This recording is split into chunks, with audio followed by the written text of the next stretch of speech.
What's up, everybody? This is Chris here. Welcome back to my Bloodborne playthrough. I have been on a long day at work, so I'm ready to... Well, I guess I'm not really playing it because I've already played it. This is post-commentary, so I'm going to talk about it.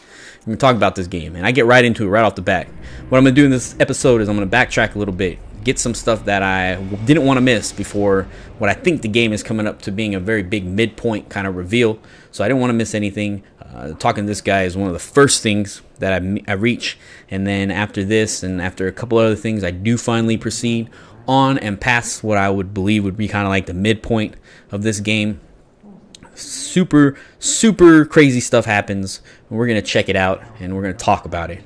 But first, talking to this, I'm calling him a mysterious person right now because I don't know what he is or who he is, but he does take over your game for at least for a little while. Every NPC I talk to in this episode pretty much is him until I think I travel back to the hunter's dream, and then when I come back out of it, then it seems like all the NPCs have changed back to normal. So if this happens to you, know that I think all you have to do is talk to him once, and then if you go back and then come back, it may reset. It may not. I don't know what the actual reset value is for him, but it does happen in this video. You'll see it happen because I know after the events, after this, I've actually played this episode, and then I actually played the next one already. So, and I wanted to kind of catch up so I didn't have to play these episodes every day after work and then do commentary on them. It takes up a lot of time. So I wanted to get the playing done first and then do the commentary as the weeks go, or as the days go in the week. But anyways, regardless, after I got done with him, I wanted to see kind of who he was and what he was doing, what his point is.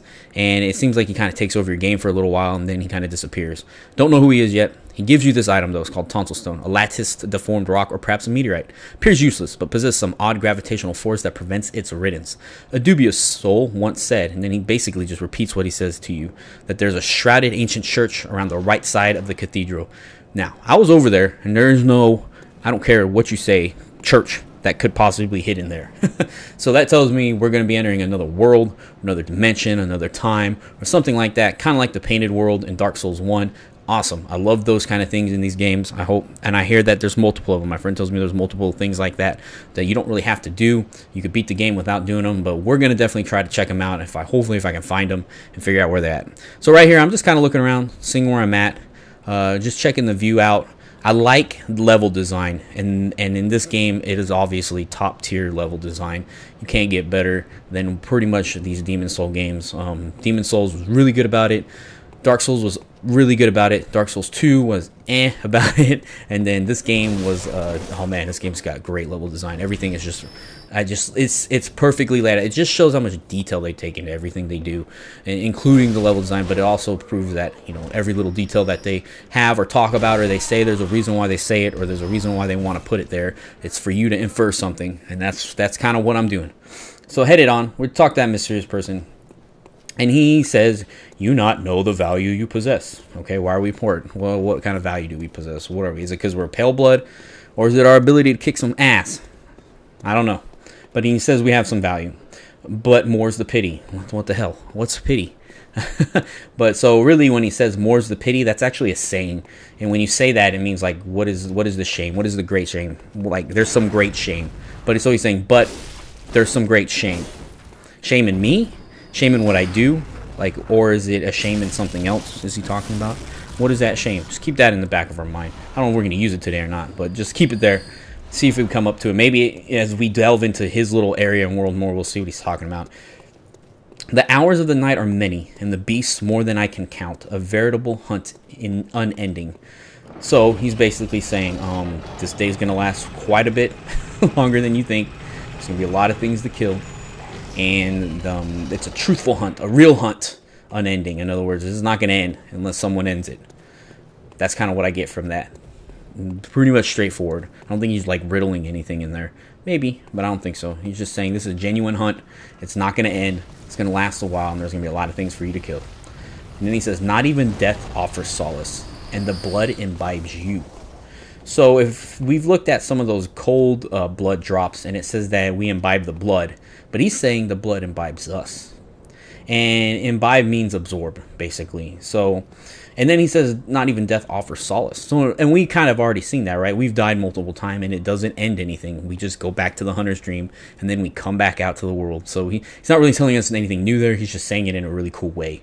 And then he says, but the blood imbibes you. So he's saying the blood is absorbing us. It's not the other way around. And if you remember, right, the old blood is kind of tied to the great ones, tied to some knowledge or something. You know, it's not just blood. So it's not just an object, it's actually tied to some kind of truth or knowledge. So that truth or knowledge or thing is absorbing us as we're using it. So as we become more powerful, it's not that we're becoming more powerful, it's the blood that's becoming more powerful inside of us. And you remember, the doll is the one that kind of does that. So maybe there's something special to that doll. We'll see. I don't know. That doll confuses me still. So we'll try to figure that out. That doll, Grimmon, in his hunter's dream is still a little confusing, but it makes more and more sense, especially after he kind of slept in his own dream and he kind of talks a little bit. I feel like we're in his solace, in his dream, and this is kind of speculation, right? Because I don't know if I have too much to back it up, but we're in his dream, but it's not because he wants to be there. Is what I think. There's something or someone or some reason why he's stuck there. Maybe it's the doll. I don't know. I think it'd be creepy if it was a doll. I fucking hate dolls, so it wouldn't surprise me. In the game right now, I'm looking for Henrik, because in my other game, Henrik was here. And he's not in my game, so I'm trying to, and I still am like flabbergasted. I'm still confused about why I didn't get him in this series and why I got him in the other one. I have to look back to see what summons him and not, because in the next episode, I don't want to give too much away, we really see what happens, and it's kind of weird. And I was just like, what's different? I didn't really do anything that different, but maybe in the order of the way I did things, or maybe it's a little bug. I don't think it's a bug. I just think it's something I did different made this happen, which is cool, because I like the fact that it's not telling you what you did. So I got to kind of go back and look at it and figure out what I did in the other game that I did different in this one. But I don't feel like I did much different. We'll see. What could have happened, what I was thinking could have happened, is I could have ran back through that area and not noticed Henrik summon, and then not noticed Eileen, which is the lady with the doctor mask, help me, and I just ran past them. And then what ended up happening is Eileen got her ass kicked, or I didn't help her out, so something ends up happening. That's what I think may have happened. I'm not 100% sure, but there's something there that happens. So not even death offers solace, and the blood imbibes you. Cool. Ha, a most frightful fate, oh my. So basically, he's like, sucks to be you. But I'm willing to do you kindness. I don't know how much kindness you're willing to do, but okay, we'll bite, because there's not really much else to bite on. Look at this thing. This creeped me out. You see him, I ran backwards. Like, oh my god. You can't hit it. You can't do anything to it. It just kind of sits there. It scared the shit out of me. I believe 40 insight is so you can see this guy. That's what it takes. I start looking at him, and the number one thing I notice on him is he has no eyeballs. There are none. No eyeballs on this guy. Are they inside that thing? Or is he not fully evolved? Or what's going on? Why? This is just a question I'm throwing out. I have no answer. But I do notice his chest reminds me of that celestial worm from the last episode. And he kind of has some tentacles. And then, is it on this episode where I see it? I'll talk about it later. But there's some other little things and tidbits about those guys. But that scared the shit out of me when I saw him. So, most fruitful night. But I'm willing to do you kindness. All right. Well, like I said, we'll bite. Step lightly around to the right of the great cathedral and see an ancient shrouded church. All right. That church I didn't see, so I'm guessing it's probably some secret world. The gift of the Godhead will grant you strength. So I'm guessing that's what he gave us. The Tonsil Stone. He calls it the Godhead, which is weird, because if you do look at that monster I'm just looking at. If you look at his head, it kind of looks like the stone. So that might be why they give it the nickname Godhead. Right here I find out finally what that damn spell was that was invisible in the previous, I don't remember what episode, 3 or 4, where that happened to me and I freaked out. That's what was causing it. Was this guy. He was there the whole time. That freaks me out. Like, that creeps me out so much. Like the whole time I was playing, I had no idea, and now I know that it was that guy on that wall right there, and I just couldn't see him. That's so cool and creepy and stuff at the same time. It's amazing. I love it. It's cool. So then he says, yes, I'm unquestionably certain, and then he starts laughing at you. What's he certain about? That the Godhead will give me strength, I guess, and then he's laughing. Is it really going to give me strength? That's why that makes me think he's like, I don't know if you're really going to give me strength or not, or you're just trying to trick me into something. So that's kind of his little saying. Like I said, some of the most important stuff is like the blood imbibes us. You take from it that we have a most frightful fate. Like, why is it frightful? It's kind of a pity, but more is a pity. He's kind of like talking a little bit, not down to us, but kind of like, yeah, it kind of sucks to be you, man. That's kind of what he's saying. But he's like, I'll help you out. I'll help you figure something out, maybe. Maybe that's what he's trying to say. But who knows? You know, I don't want to delve into it too much without actually visiting his world, and then we'll actually see. So Tonsil Stone says, it says that it could be a meteorite. And I think that's weird. Like, why mention that if it's not? So I'm thinking it's probably meteorite of some sort. So that stone is meteorite, which is kind of weird because of the way it's shaped. But now that doesn't mean that the stone came from the sky looking like that, right? That stone could have came from the sky and then someone chiseled that look into it. You never know, right? Or maybe it came like that. Maybe a meteorite isn't necessarily came from the sky. It came from it came through one of those like portal things that like the celestial worm opened or something like that. You know, it came from the cosmos is really what I'm going to say. And then the thing about the cosmos is the cosmos doesn't necessarily mean universe. It at one point was finally tied to being the universe, and they kind of tied it together as that. I think it was Pythagoras that connected the cosmos and the universe as kind of the, like when he described the universe, he described it as the cosmos. But beforehand, cosmos really wasn't described as that. The cosmos was more it really stands for order, and that there's an order and there's layers upon layers. And like I think the ancient Greek thought that Earth was the first layer, and then there were layers above that. But it can be explained in any way like that. Then at one point, someone was like, finally, oh, we can tie cosmos with universe, and then that's kind of what happened. Like I said, I think it was Pythagoras. I could be completely wrong. I don't know my history very well. I'm not making it up, but I think that's right. Right here, we kill this pig, and we get this red messenger ribbon. Super sad, guys. Super sad about that. That red messenger ribbon was that little girl, was Papa Gas's and Viola's daughter. So I sit here and I take a knee. I take a knee, guys, for her. I don't know why I laughed. It's supposed to be sad time. It's supposed to be sad. So that ribbon is supposed to be the little girl's. She, I guess, apparently, after I told her all the bad stuff that happened, she must have been trying to make her way, maybe to see her father and Viola. Where they last stood, and I guess she couldn't make it. It's a tearjerker, guys. That's sad. It really is. I don't know what else to say about that. Sucks. It took me a little bit to figure out what that was, though. I was like, what the hell is this? Why is this here? Because before he was just dropping vials, and now he drops that, and then it kind of dawned on me, and especially dawned on me. That's why I went up here, because what happened was I found that, and then I went up this ladder, and I was like, is this the little girl's? And then I go up this ladder, and I get a no response at the window, and I'm like, oh, and then do another little prayer right there because I was super sad. Anyways, back to lore. That's a little kind of side story lore, I guess. Sad thing. So yeah, Tonsil Stone. So meteorite. I just think that's what it has to be. Now, meteorite doesn't necessarily. I mean, in our world, it comes from the space above us, in space and stuff like that. But maybe it came from the cosmos or whatnot and landed here, and then they just call it meteorite. Who knows? It does, but it did say that it has some strange gravitational force. In other words, basically every time he throws it away, it comes back. I at first was like gravitational. It sounds like magnetism to me, but you know, it could have some kind of gravity to it. Who knows? Just strange sciencey stuff like thrown in here, and that's why it's kind of a very Lovecraftian. You know, it has that science to it, even like not real science, like pseudoscience to it, but it's in a Victorian era or in an older era where you're like, nah, I don't know, they don't know too much about science yet. They know enough, but you know, it's just got that feel to it. It's really good. I like it. So other than that, the art design, if you look at it, like I said, you looked at that alien, you see the statue we've seen before in Yargul, and even in the Grand Cathedral, lining the very front steps of it, you see that same lattice form, that peanut look. I call it the peanut look.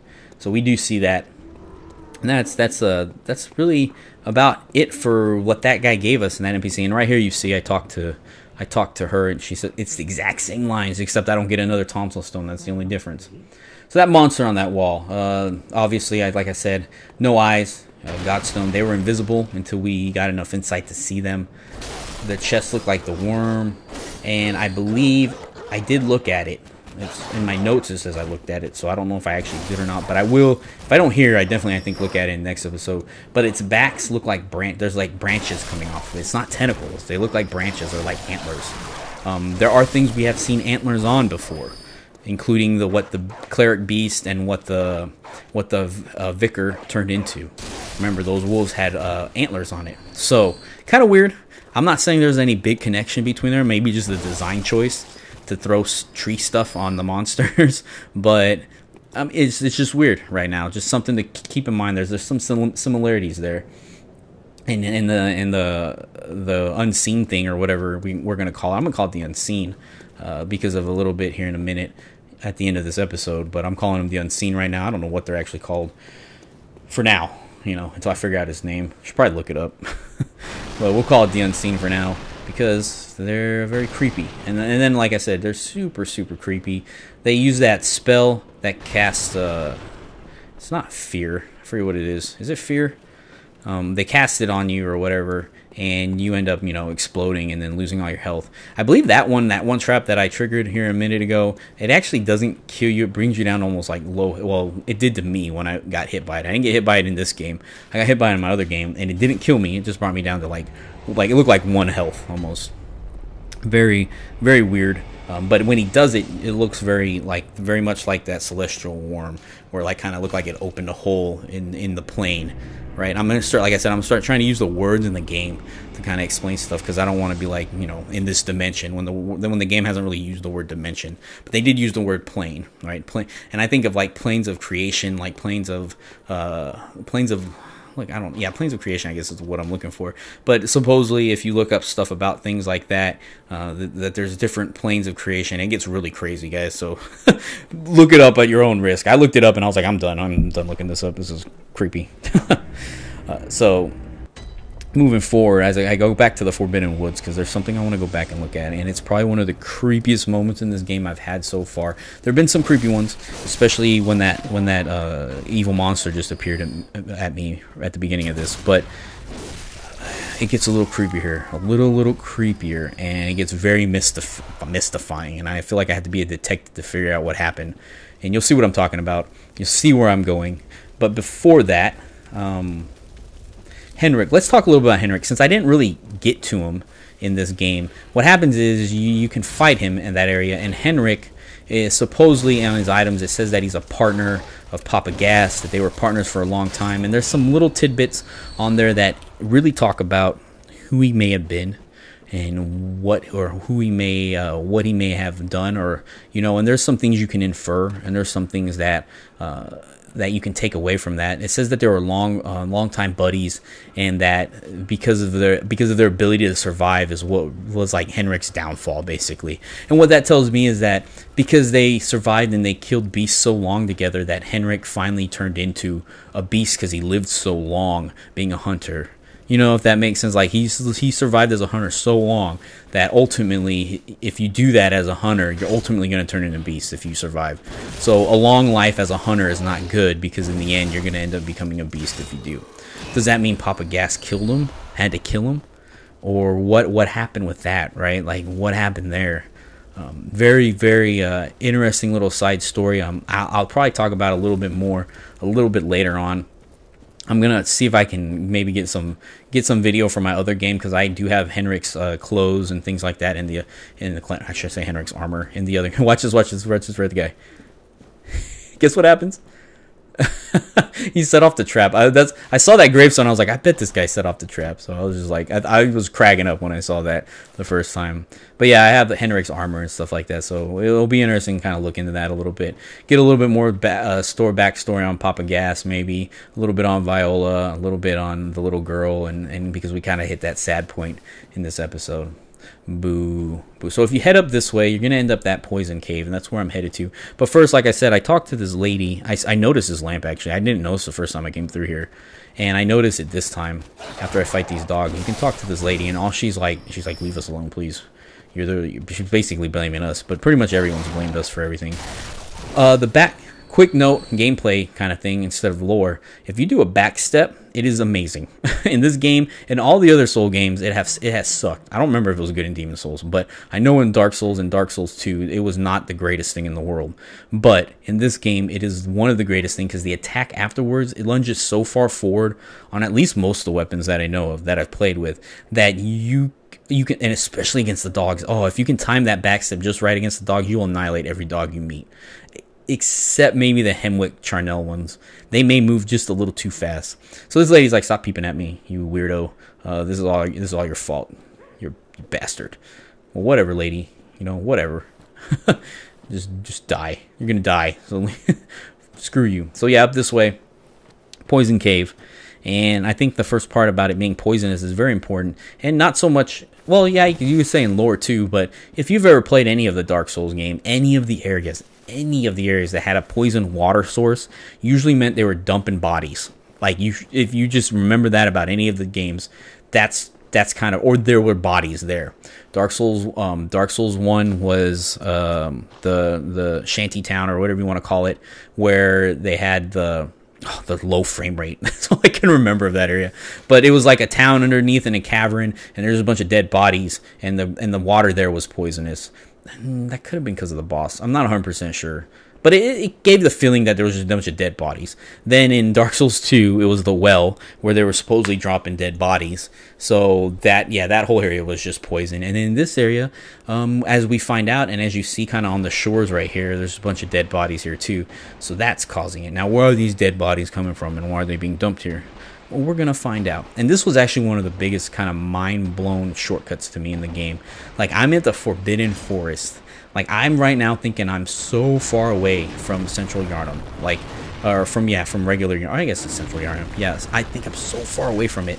And as you can tell, that's where I'm going to end up. And it is crazy. In my mind, it is nuts that's where I end up. And I'm just like, wow, that's a cool shortcut. And then in my mind, I'm trying to map it out. Like, so where's the Forbidden Forest if I'm running up onto the backside of Central Yharnam? Then the forest must be like really close to it, or on the outer edges of it, because you're like right there. You have to be really close. And I still haven't really mentally mapped out that part. I actually have most of Central Yharnam up to the cathedral, up to the side areas, Hemwick and stuff like that, kind of mapped out in my brain. But this Forbidden Forest area is just so big and so confusing that it's right now really hard to get in my head.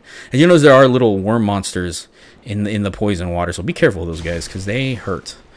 And they are kind of hard to kill because they're so low to the ground. The axe does an alright job, but still sometimes they're really hard to hit, and they kind of are able to jump at you really fast and hit you really quick. So just be careful of those guys. Very awkward. As you notice, you're again in a very kind of special place, I think, because you have this moonlight hitting this gravestone of what I'm just gonna start assuming is great ones, or kins of great ones, as we're gonna see a little bit here. Description about a kin of a great, or kins of great ones, or brethren of great ones. So who knows if they're great ones exactly or not? They could be kin till something else tells us otherwise. I'm just gonna think they're a great one. They're gravestones of great ones, right? There seems to be two very special ones among all of them, and at least that's what it looked like. There were other big stones, but they stood out. But they didn't have their own area. Like this Poison Cave, this one has its own area. The one up in that path on the opposite side of where the Shadow of Yharnam guys were, that had its own area. It even had a gate, and there was someone praying in front of it. Just very just thinking about, like, who are these two great ones? Why are they so important, or why do they have their own little areas? Or is it just something, or is it just scenery? Is it just FromSoft just being like, here's some scenery. Here's some scenery. I'm not trying to confuse you. It's just scenery, guys. Just enjoy the scenery. So it's just very interesting to keep thinking about. I try to read the front of this. I look at it a little bit here in a minute. There's nothing you can really tell from it, like, other than all the weird thing about all these big stones is on the front side is a bunch of gibberish in some ruined language, which also makes me know that it's probably not humans. And then the backside is definitely, because the backside looks like they took a lattice rock and just like smashed it multiple times in different areas on the back of the grave.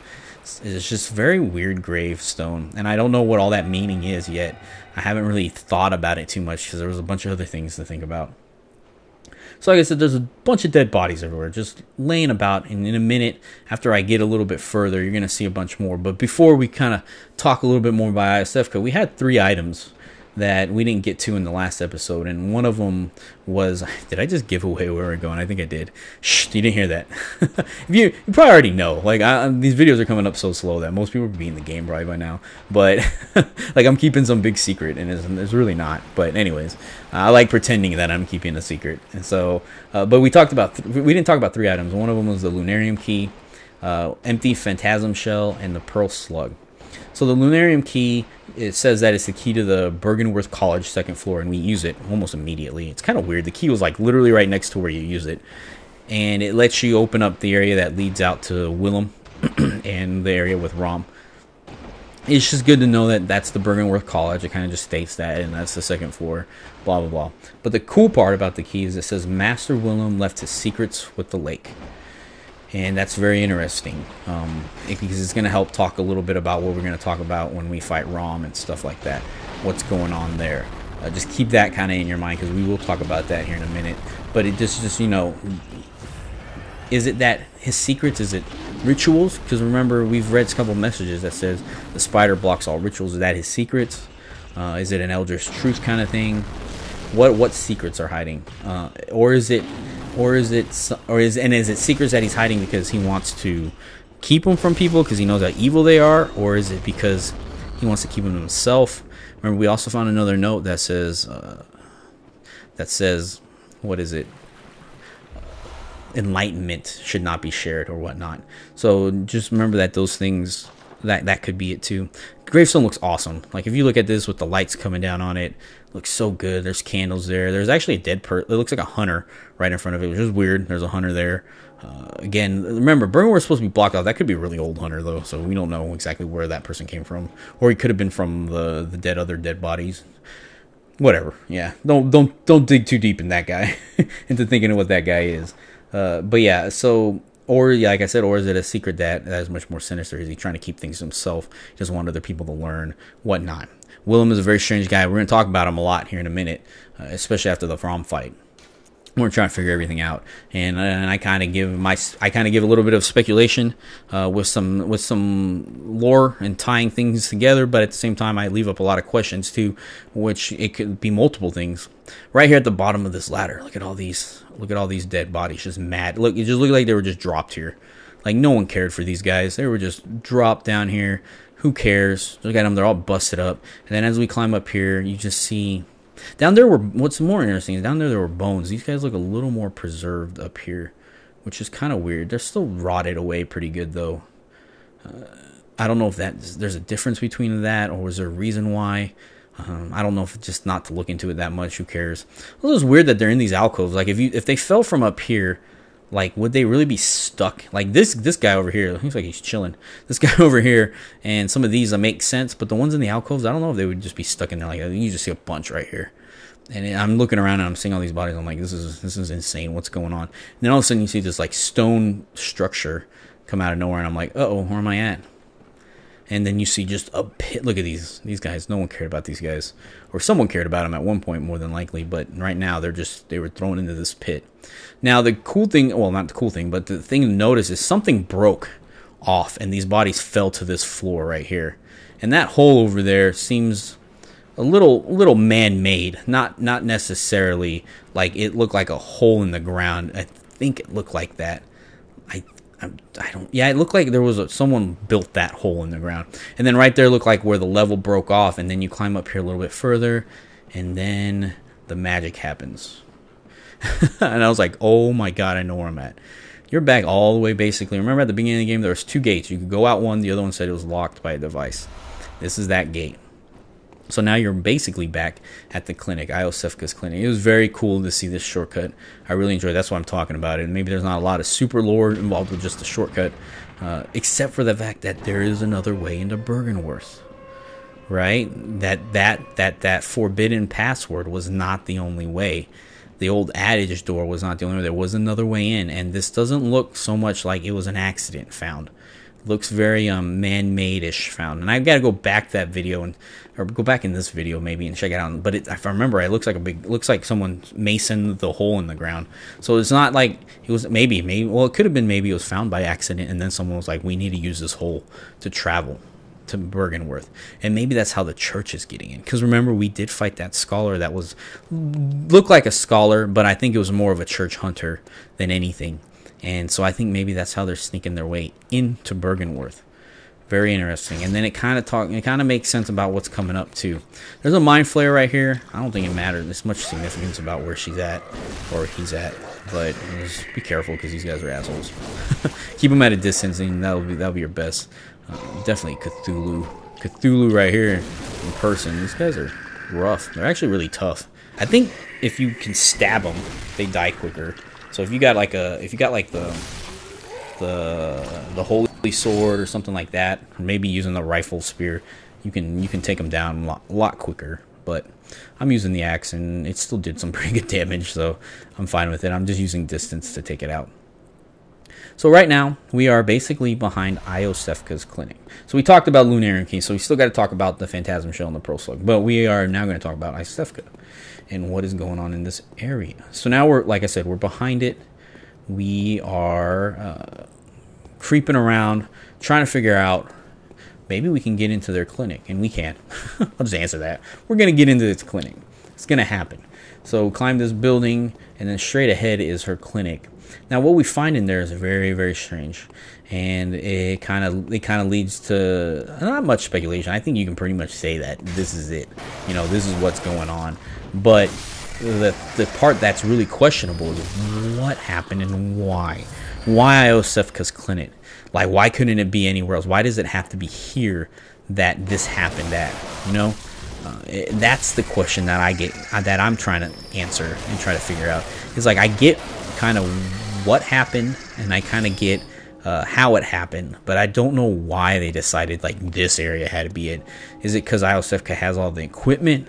Is it because of where that shortcut is and she's got the closest building? Like, why her? And I don't know if that gets answered so much here, and that's really going to be left up to the player to decide, you know, kind of decide, hey, you know, maybe have arguments over it. The minute you enter, you get some insight, so that's kind of interesting. You just get insight for entering here, like, oh, what'd I learn? Is that just the game rewarding me for exploring or whatnot? But it's cool. Get some free insights, always nice. And then right around here into this door is some mind-boggling shit.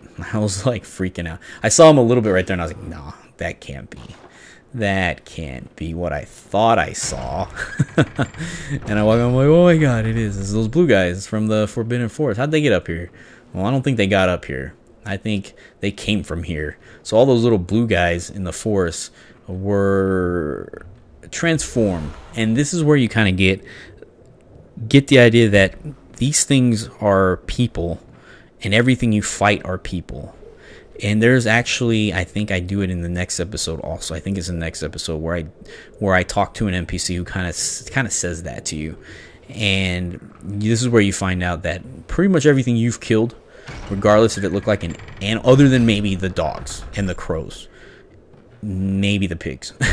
Other than those, they're like, and then this guy, and then this guy, and then this guy. So basically, no, it seems like anything other than the pigs, crows, and dogs, we'll go with that, were once human, or were human before. And you know that with the beasts, because you know that all the beasts were hunters, or they were part of the church, because blood administration seems to give you that ability to turn into a wolf. Look, I'm checking its sexy ass out. Look at that ass. Yeah. I'm just looking at it because it's not hostile, but something weird happens in a second, and it scared the shit out of me actually when it happened. I'm like, oh cool, and then it did this like shift, and then it just like awoke, and then it started. I was like, oh god, why are you attacking me all of a sudden? But when I kill it, it makes sense, and it had very low life compared to the other ones. That is Iosefka. That is Iosefka. Originally is her. Now in my other game, you could talk to her at the very beginning of the game and she would give you her blood vials, but then at a certain point she changed, and she ends up asking you to bring people here, and this is the second spot you can save people. So Adon Church is the first one, and this is the second place. If you send people here, she will turn them into blue guys. I don't know who this blue guy is right here. I didn't send anyone else here. I killed the beast before I sent him here. Oh no, I didn't send him here. I sent him to the chapel, but then I killed him before he went there. I think. Did I talk? I don't remember now if I went back. Actually, I may have went back and talked to Iosefka in this game just to show it off. I'm not 100% sure now. That was so long ago. But if I didn't, that's what happens. And again, these guys have low health. I think he had low health in the other one. Iosefka had like 300. This one had like 195. Gives you pungent the cocktail, pungent blood cocktail, and just weird. I don't know who that guy is. I don't know if he's the hunter from the beginning of the game that injects you. Like, I just don't know. That's my best guess because I haven't sent anybody else over here. But whoever you do send over here, regardless of who they are, will be changed into a blue person. And the reason why is because of this imposter, Iosefka. And like I said, if you talk to her at the beginning of the game, Iosefka gives you her blood vials, but she's like, go away. But then all of a sudden, in the middle of it, she changes and she says, hey, bring people over here. But then she doesn't give you blood vials anymore. Right? So this is definitely an imposter. And right here, she says that you have a moonlight scent, which is very, very, very interesting because it seems like everybody smells you before they see you, right? And is that because they don't have eyes? Or is that because they're beasts? Which one, right? If you're a beast, you use your nose more than anything. Like, well, I mean, not necessarily if you're a beast, but if you're a dog, you do. If you're a wolf, I would say your nose is your primary sensory organ, right? And then you're probably your ears and nose, and then maybe their eyes. Their eyes are the very last, really. Or is it because eyes are so important that they're not there anymore, and people can smell you very well? I think one of the biggest thing about the smells thing is I don't think it's that. I don't think it has to do much with the eyes as much as it has to do with the people who can smell you are the ones that are turning into beasts. And she calls you that, says that you have the moonlight scent, basically saying, I guess maybe that you've been hunting all night, that you're a hunter, is I think kind of what is going on. But it's just very interesting to notice that people are smelling you a lot. We get another communion and rune, I think another one. Yeah, and this is a brighter one. If you look at the runes, if the brighter they are, the better they are. And this is another one. It's just the same thing. Blood administration, of course, is the pursuit of communion. I think we got one back at the Healing Church workshop. I think it was there. And then, yeah, I think it was there on the bottom floor next to the guy with the chainsaw. But yeah, and then she seems to be turning people into these blue mushroom guys. And like I said, this is your first indication that they can do this. It's not so much of an imagination anymore. Are they experimenting on people? Well, this lady can do it, so that doesn't mean no one else can do it. It's a thing that can happen. And this lady seems to be able to do it and turn them into these blue guys. Why is that? Is she pacifying them? Because for the most part, Iosefka was pacifist, but then she started attacking me. So maybe she thinks these blue guys are turning them into the blue guys is better than them turning into beasts or whatnot. But how does she have the power to do this? Where does she get this ability? What blood is she using? If she's using blood to do it, like what's going on? Why? Like, and how did she take them from the ones in the forest? Because remember, there were ones in the forest that have the tentacles growing out of its head, and then there were the ones that just kind of wandered around. Is that the difference? Is the ones from the tentacles growing out of the head different, or are they more powerful? Or were those Bergenworth scholars, and the ones that aren't Bergenworth scholars? I don't know. Those are all just questions, really. But I do believe that those guys came. I don't necessarily know if they came from here or not, or from a previous time, because remember, Iosefka did exist at the beginning of this game. She actually was there, so I don't think she was doing it. I don't think. There's nothing that really says that she wasn't, though. You know, you can only infer that she wasn't. She could have been doing that the whole time, and this new one came by and was like, oh, this is cool. Maybe I'll do it too. maybe this is a cool idea. Maybe I can experiment with it and try to figure something out. Maybe that's why she's here, is because she knew Iosefka was doing that to people, figured out kind of a way to do that, and wanted to use that ability for something else, something that maybe she learned at Bergenworth by finding, because I think, like I said, I think the church knew about that hole in the ground, even though they knew about Iosefka, and Iosefka could have been part of the church in some way or form. But here in a minute, when we went in there, we got that communion ruin from there, and I think that's the key item that's saying either Iosefka or the new person, the imposter, is a high minister of the church, because that's why that rune's there. I think it being in a chest would say Iosefka was, but then why would people turn on her, or what was the reasoning behind that? Maybe not. Maybe it is the new person that showed up. So like I said, to me, item placement is very important because it kind of explains a lot of things, especially if it's a drop from someone. And we'll see in a little bit later on the next episode, I believe, kind of the ending to that little bit. It's just very interesting. And then those bodies, like I said, all those bodies could not have been from this imposter. They had to have been from regular Iosefka. Was she trying to help them and they ended up dying ultimately, and that's just the only way she could think of getting rid of her, or getting rid of them was, and then it piled up so much that it broke the floor and led to that cavern underneath with the hole in it. And maybe Iosefka never knew it existed until it broke. And then maybe she didn't really like go down there to look. Who knows? This is all speculation, right? I'm just making things up. I'm just trying to think of how like a human would think about these things, or how these people would think about this. It's just a very weird thing. So right here, I'm kind of looking at my ruins because I'm about to fight this boss, but I have really no idea what this boss is going to foretell. So I think I kind of just leave it the same. I don't think I actually change anything. I may change something out with like the Metamorphosis one, maybe. What I should have done, and here's a tip, is you should put that Arcane one on there. I'll tell you that much. But I don't end up doing that, and I forget what exactly I do here. But I do end up, I think I do end up just keeping the same thing. So yeah, Iosefka, very, very strange little side story kind of going on. Those bodies, yeah, they were definitely there before the imposter. The blue guys could have been done by the imposter. You know, whoever, I think the game wanted to show you that the people you sent there were turning to blue, so that's why they didn't just have random ones there. But she could have easily let those go, or maybe, like I said, Iosefka was dabbling in this art, and she was kind of figuring that out. But maybe she stopped, maybe she kept going with it. And then this new hunter or lady who comes in, an imposter, and becomes an imposter to her and try to takes her over. Takes her, kills her basically, turns her into the thing that maybe she was creating, and kind of takes over the area because she needs the clinic for something. We'll see, right? We'll see what happens as we kind of venture towards that. So now I'm getting ready. I'm like, okay, let's go fight this guy. I put on the scholar outfit because I was just like, let's just do it. And I think it actually ends up helping me out because I think it has a higher arcane defense on it. If you look at Iosefka's blood vial, there's refined blood, highly invigorating, restores a larger amount of HP, the product of a slow and careful refinement process. This rare blood vial appears to be a clinic original. One thing I want to note is that blood is not blue. It is yellow or an orange. Weird. Why is her blood different? Is it because her blood's so mixed up with stuff that, like it says, it's so refined and so different, and how great it is? I don't know. Something I don't know, but it's something I noticed, and I was like, her blood's not red. If you look at Ariana, her tube is like deep red. That is red blood. But Iosefka's was very light orange. So remember, we did see stuff about the white church hunters and who they kind of were. Remember, they experimented on themselves. So who knows? Maybe Iosefka was experimenting on herself by using other people, or who knows? Like, really, there's not much to go off of yet. And I don't know if there ever is much to go off of. I have to go look back at a lot of her dialogue that I didn't get. There's a lot of her dialogue you can miss if you don't go back to her and talk to her quite a bit. And same, I think, with Gilbert too.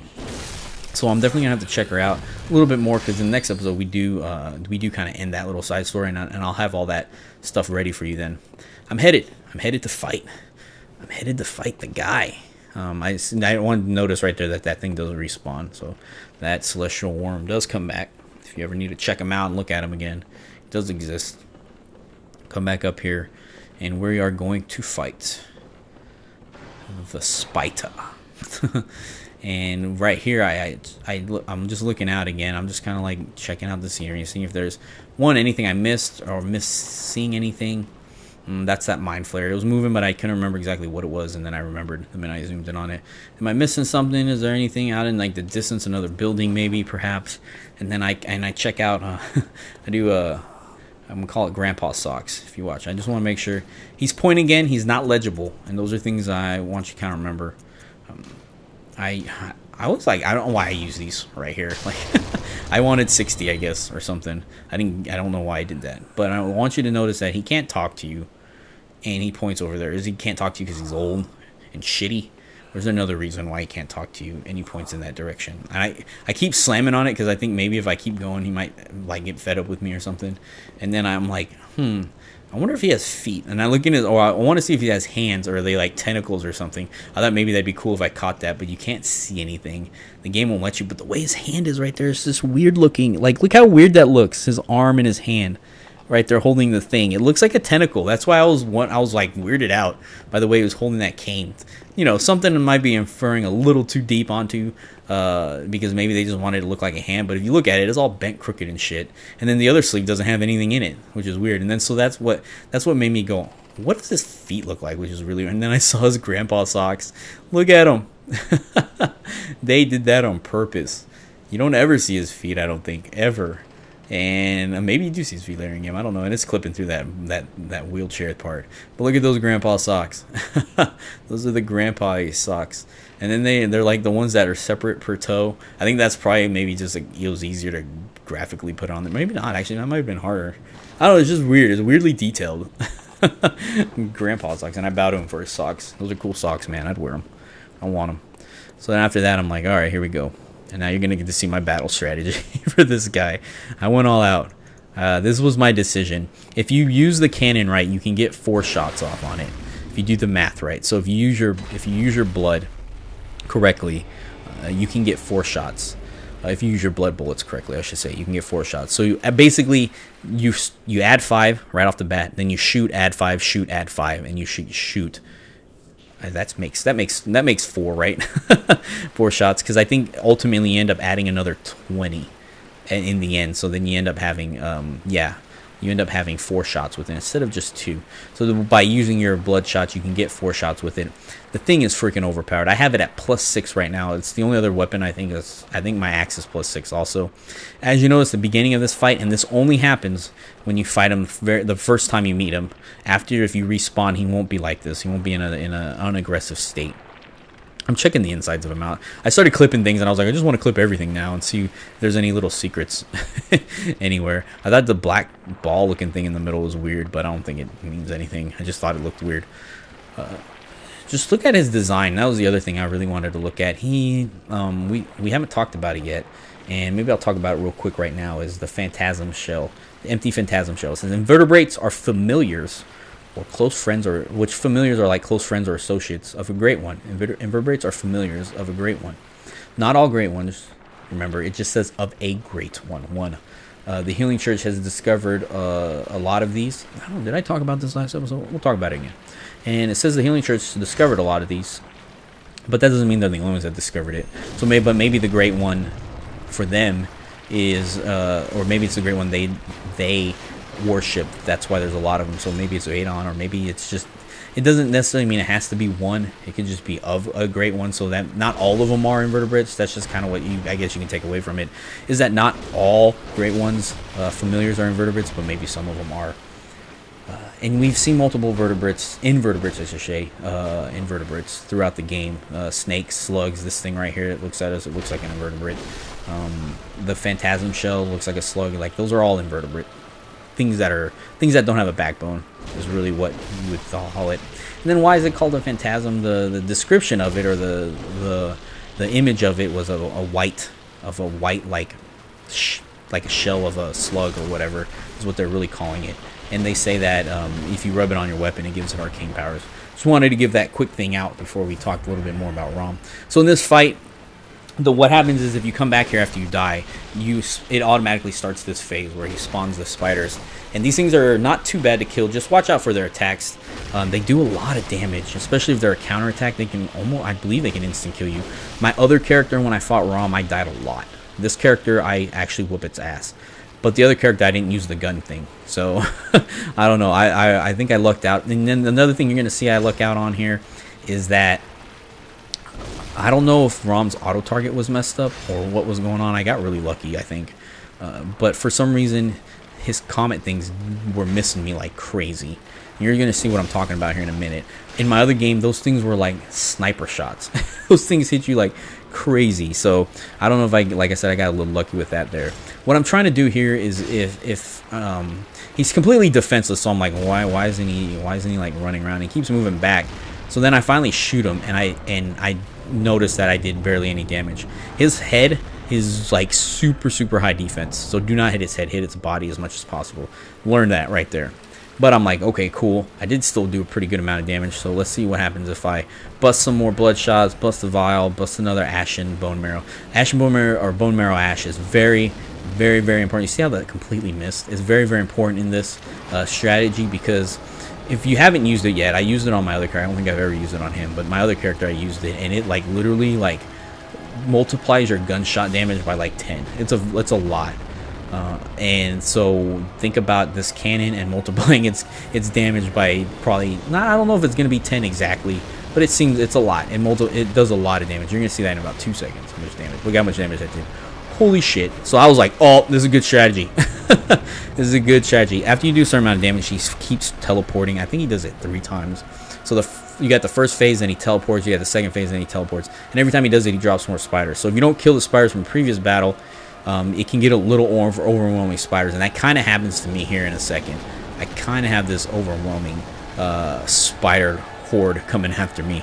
But if you're quick and you can get around them really fast, you can kind of get to a clear side on him. Like if you're looking at him right now, his left side's clear. His right side is a bad spot to be in. But if you're on his left side, you're good. Look how bad those are missing me. That's one attack, but that attack usually hits you like a sniper. I don't know if maybe it has to do with something else. Then his other attack is this one where he slams this arcane blast around him down. You just got to be aware that's what he's doing. When he does that attack, he lifts his butt end and his head end up at the same time, and then he slams down, and it explodes. Other than that, his other attack is he lifts his front up like that, then he drops down. That's when he's shooting his meteorite. Then he has one where he flips on his back. When he flips on his back, he's going to bring meteorites from the ground up at a certain distance from him. So if you can just watch out for that, and you can kind of see where they're coming because the ground lights up. Not for very long, but it does light up, so you can kind of get an idea. Those spiders are dangerous. At this point in the fight, I don't fight them anymore. I'm just trying to get to him to get hits in and then run away. It's going to be too hard to fight them and dodge his meteorites at the same time, even though he's missing like crazy with these meteorites. In the actual fight, if you don't get a glitch on him like I guess I did, it's super hard to get the meteorites to miss. So he's going to slam down here again, but I shoot him before he does, and it kills him. And that's my my fight with Rom. I killed him on the first try, and you get an item called Kin Cold Blood, and we're going to look at that description here in a minute. Like I said, it's super not an easy fight. Like I said, on the other character, it took me quite a bit of tries before I killed him, and I didn't use the gun method. So if you're not using the gun method, I feel sorry for you because it's going to be super hard. I look at the Cold Bloods, and they kind of give descriptions of stuff, and I didn't realize that each one was a little bit different. This, as you go through, it gets to more and more about the great ones.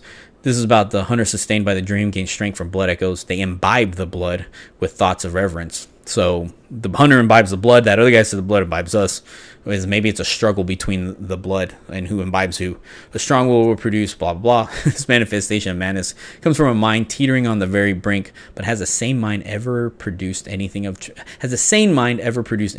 significance? So can you only produce something great if you go mad and dare not delve into the world beyond humanity? The elders true touched upon long ago at Bergenworth. Dare not delve into the world of true humanity. So interesting things, and then you see this lady out in the distance. So let's talk a little bit about Rom. His name is Rom the Vacuous. I think a Vacuous Spider. I think I'm saying that right. If I'm not, I'm sorry. But I do know what the word means. It means mindless. It means empty. Weird. We'll see why that's a little weird right now. But it means lack of intelligence. So he's a mindless spider named Rom. Why is he mindless? What does that mean? Everything we've talked about so far is about having all this knowledge and having this power and understanding the other truth, and this thing we fought is mindless. So to me, it means that it's basically when you're mindless is you do what you're naturally supposed to do, right? Like zombies are mindless. What they do is they attack on sight and they eat and they try to survive. That's what nature tells them to do. That's kind of my only description of mindless. But that's kind of what mindless, like to me, that's what, if you're mindless, that's what you are. You're like a drone. Now, the thing I thought was interesting was this thing was an invertebrate, and this is why I brought up the phantasm shell. Very interesting, I thought, that it's an invertebrate. The phantasm shell you just got talks about invertebrates. It's an empty shell. This thing kind of looks like it's not an exact replica of the image on the description, not at all. But there are similarities, and the shape's kind of similar. You know, you can kind of make maybe a little inference there, but it's, you know, it's not necessarily true. He does glow like a phantasm. He has arcane abilities. Now, the phantasm shell is supposedly you rub on a weapon, gives you arcane power. So there's the arcane similarity there. Just very strange. And then he's mindless, right? Empty. You know, that's what the phantasm shell is an empty shell. So I don't know if they want you to make that connection or not, if that's even a connection, or if I'm thinking too much into it. Ritual secret broken. Seek the nightmare newborn. Ritual secret broken. That's a very interesting sentence, and I'll probably talk a little bit more about that again in the next episode. And right here, you're standing in what they call a bath. You'll see some later on, and they kind of teleport you to different areas. So yeah, so I'm really thinking Rom is a familiar to a great one, and I really think that item description connection is not necessarily saying that this thing is a familiar, but I think it really is there to show you that it's connected to a great one. Whether it is a great one or if it's kin to a great one, you get that blood. Now that's the other thing, you get that blood from him, and it's the kin. And on that blood description, it says that it's a kin or it's a brethren of a great one, which is very interesting. It's not saying it is, but it's saying something much like one. But I think the part that makes it not like it is that it's mindless. And I don't think great ones are mindless. There wouldn't be great if they were. Or at least that's what I think. Maybe there's a big misconception about great ones that no one knows about yet.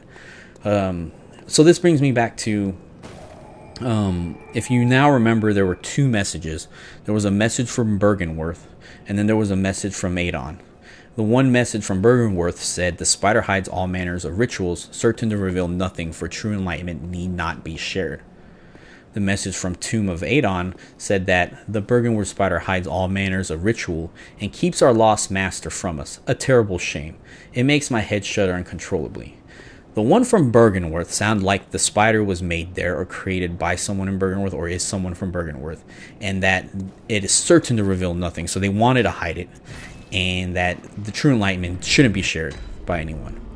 The Tomb of Aedon, however, sounds like someone is mad about it, if that's a good way of saying it. They're mad that they're keeping their master from us, and maybe that's why the church hunters are there. Maybe they're trying to figure out a way around it, or maybe that's why you're made. Maybe that's why you're here, is to find a way around it, because it's blocking stuff from happening. It's being a dam, right? And remember, the lake runes and stuff say that big bodies of water guard is a bulwark to sleep and is an augur to the eldritch truth. So, but instead of maybe the water, maybe it's Rom inside the water, or it's something inside the water, which we find out is to be Rom. So Rom is really doing all that, but why, or how come, right? Who is he, or what is he? And this brings me back to Willem. So Willem's the one that tells you, hey, go over there, right? Kill that spider. So if the spider was made by Bergenworth, then why would he want you to go over there and kill it? If it's made by him. Now this kind of leads me into my split thing. First of all, Willem and Gurmon are super old, right? Willem looks like he's older than probably Gurmon, but we're not 100% sure on that. That's kind of speculation. But we do know they're both old. They should both be dead. So why is Willem in a chair up on top of the thing?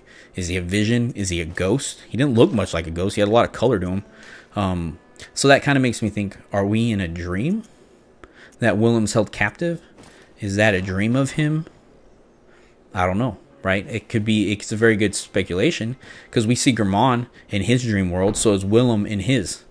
Or is that a version of Willem, you know? It's something to think about. And when are we going to meet nightmares? And we kind of see one where it says the nightmare reborn right there at the end. So are we going to finally enter a nightmare? And are these all dreams? Why would Willem's dream be him sitting there? Well, we know why his dream's sitting there and looking out in the lake is because they said that's what he liked to do, and that was his meditation. So if that's what he likes to do, just like Gurmon's, I think, favorite thing was to be at his workshop. So that's why his dream is his workshop. But are they both being held captive by something in their dreams? And is that what's happening with Willem? Now, is Willem being held captive there by Rom? And is Rom a student of Bergenworth, or a scholar that made this transition? Or is now I'm going to go out on a limb here. Is Rom Willem? And are they both mindless? Because remember, when you talk to Willem, he doesn't really say anything. He just points over there. But then why does he want to kill Rom? Is it because of Rom that he's mindless, right? Look at this big ass skyline break right here. Look at that. Way to go for himself. I have to point out. I don't know why. So yeah. Kind of something to think about. Is Willem Rom? I don't know, right? I can't answer that 100%, but there's some things there that can point to being that way, and it has to do with a lot of the things we've gotten so far, right? Willem's already very old, eyes are covered, you know, he seems not to be able to sense anything, he doesn't talk very much. He has in the cutscene where you see him with Lawrence, he has a bunch of eyeballs there, and then there's the Lunarium key that says he left his secrets with the lake, right? And then there's a lot of things about him wanting to line eyeballs up against his brain. If you look at Rom, he's a bunch of eyeballs light up against his brain. He's a secret in the lake. Like, literally. What I was thinking after this was, like, if this is his dream, is Rom Willem's brain? Right? And it's mindless now, because he didn't do something right. And is it because he fears the blood? He didn't incorporate himself with blood, because he feared it. So, is that what happened? I don't know. And then all of a sudden you see this lady on the lake. She's wearing a Victorian dress, which if you know, Victorian dresses end up being wedding dresses. That's why it looks so much like a wedding dress. I don't know if you can say it's a wedding dress or not, but she seems to be a noble birth, and then she has blood around her stomach, and then this big red thing hangs from the sky. And remember, we saw a message that says, when the red moon hangs low, the line between man and beast is blurred, and when the great one descends, a womb will be blessed with child. So I'm expecting, and then at the end of that it says the ritual secret was broken, killed the nightmare newborn, or whatever it said. So it looks like we're gonna have to deal with some baby killing, probably of the evil sort, not necessarily. I don't. What does that say? That right? Of the evil sort? I guess all baby killing would be the evil sort of baby killing. I didn't say that right, but y'all know what I'm talking about. And if you don't, I'm sorry. This is my bad. So that's really where this episode's gonna end. Just some like tidbits to think about. I'm really interested now. You know, a little bit more about Willem, a little bit more about Rom, a little bit more about where this game's gonna head, and some of the secret areas and what they're gonna really tell us. We get the pearl slug was the only thing I didn't really get through, and basically it's an item you can use for the chalice dungeons, and it says basically there are the things on that item is. Of all the strange life forms that reside in the nooks and crannies of the old labyrinth, the slugs are clear signs of the left behind great ones. One is left behind great ones. Why are they left behind, right? What does that mean? Were they left behind because there's something greater than them, right? Like if you were left behind in 3rd grade, that means you didn't make it to 4th grade because you weren't doing something right. Is that what that means? Or is it that they were left behind in history because something buried them there? That's kind of what I'm thinking. It's more like, I don't think it's because they're dumb and they couldn't pass 4th grade. So I'm thinking it's more that someone left them there. And then why slugs? Why are slugs the clear sign? Like, what makes them seem to be the clear sign? And I think that has to do with maybe where they're congregating. When they go down there, all the slugs are around certain areas that are where the blood of the great ones are. But anyways, guys, peace out. It was fun. Great lore. I hope you guys liked it. And as always, thank you guys for watching. And I think we're starting to become little madmans ourselves trying to figure this out.